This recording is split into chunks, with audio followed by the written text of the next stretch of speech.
শুভ সন্ধ্যা বন্ধুরা। দেখো আমার সন্ধ্যা দেওয়া হয়ে গেছে। তারপরে আমি চা করে নিয়েছি, তোমাদের দাদাভাইকে দিয়ে দেব। আর এদিকে আমি রাত্রে ডিনারের জন্য পায়েসের জন্য দুধ বসিয়ে দিয়েছি। আজকে পরোটা, পায়েস আর দুপুরের আলু পটলের তরকারি আছে, সেগুলো দিয়ে রাত্রে ডিনার হবে। তো এখানে আমি 1 প্যাকেট দুধ নিয়ে নিয়েছি আর 2টো তেজপাতা দিয়ে দিচ্ছি।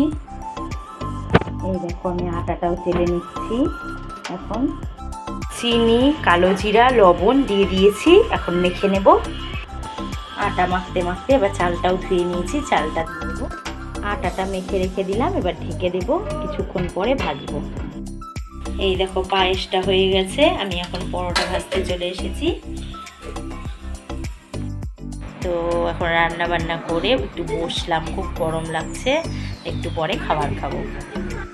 খাবার বেড়ে নিয়েছি, এবার খেয়ে নেব। এখন 10:30 মতন বাজে। তো ভিডিওটি আজকের মতন এই পর্যন্ত। ভালো লাগলে লাইক, কমেন্ট, শেয়ার আর একটা সাবস্ক্রাইব অবশ্যই করে দিবেন।